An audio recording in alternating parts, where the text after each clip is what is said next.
German philosopher ഇമാനുൽ കാണ്ടിൻ്റെ അപ്പനെക്കുറിച്ച് ഒരു കഥ ഇങ്ങനെ പറയാറുണ്ട്. ഒരു ദിവസം ഇയാൾ പോളണ്ടിലെ കാട്ടിലൂടെ ഒരു കുതിരപ്പുറത്ത് സഞ്ചരിക്കുകയാണ്. ആ സമയത്ത് ഒരു കൂട്ടം കൊള്ളക്കാരുടെ മുമ്പിൽപ്പെട്ടു. അയാളെ ഭീഷണിപ്പെടുത്തിയിട്ട് കയ്യിലുള്ള വാല്യുബിൾസൊക്കെ സ്വന്തമാക്കുന്നു, അയാളുടെ കുതിര പോലെ സ്വന്തമാക്കുന്നു. എന്നിട്ട് അവർ ചോദിക്കും, നിങ്ങളുടെ കയ്യിൽ ഇനി എന്തെങ്കിലും വാല്യുബിൾസ് ബാക്കിയുണ്ടോ? ആൾ പറഞ്ഞു, ഇല്ല. ആളിങ്ങനെ പേടിച്ച് വിറച്ച് നിൽക്കുകയാണ്, ഒന്നുമില്ല. അവർ പോയി കഴിഞ്ഞപ്പോഴാണ് ഈ മനുഷ്യൻ തിരിച്ചറിഞ്ഞത്, ഈ മനുഷ്യൻ്റെ മേൽക്കുപ്പായത്തിൻ്റെ ഉള്ളിൽ അങ്ങനെ ആരും കണ്ടുപിടിക്കാതെ ഒരു പോക്കറ്റുണ്ട്. ആ പോക്കറ്റിൻ്റെ അകത്ത് കുറച്ച് ഗോൾഡ് കോയിൻസ് ഉണ്ട്. പേടിച്ചിങ്ങനെ നിന്നപ്പോൾ ആ മനുഷ്യനെക്കുറിച്ച് ഓർത്തില്ല.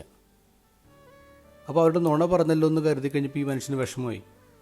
ഈ മനുഷ്യൻ അവരെ അന്വേഷിച്ച് കണ്ടുപിടിക്കുകയാണ്. എന്നിട്ട് അവരോട് പറയും, ക്ഷമിക്കണം, പേടിയുള്ളതുകൊണ്ട് ഓർക്കാഞ്ഞതാണ്, എൻ്റെ കയ്യിൽ കുറച്ച് ഗോൾഡ് കോയിൻസ് ഉണ്ട്, ഇന്ന് അതും കൂടി എടുത്തു എന്ന് പറഞ്ഞു. ആ കൊള്ളക്കാരത് ആരും മേടിച്ചില്ലെന്ന് മാത്രമല്ല, അയാളുടെ കയ്യിൽ നിന്ന് എടുത്ത എല്ലാം തിരിച്ചു കൊടുക്കുന്നു, കുതിരയും തിരിച്ചു കൊടുക്കുന്നു. എന്നിട്ട് അനുഗ്രഹം വാങ്ങിച്ചിട്ട് അവർ മടങ്ങിപ്പോവാണ്. ഇന്നത്തെ ഗോസ്പലിൽ ഈശോ നമ്മോട് പറയുന്നത്, നമ്മൾ ചെയ്യുന്ന പ്രോമിസസ് കീപ്പ് ചെയ്യാറുണ്ടോ? നമ്മൾ പറയുന്ന വാക്കുകൾക്ക് എന്തുമാത്രം സത്യത്തിൻ്റെ കനമുണ്ട്? ഇതാണ് ഈശോ നമ്മോട് ചോദിക്കുന്നത്.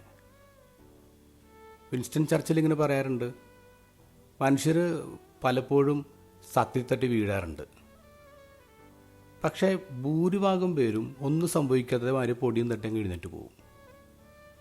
നമ്മുടെ വാക്കുകൾക്ക് ആരുടെയും റെഫറൻസ് ഇല്ലാതെ കനമുണ്ടാവുമ്പോഴാണ് ഈ ക്രെഡിബിലിറ്റി ഗ്യാപ്പ് ഇല്ലാതാവുന്നത്.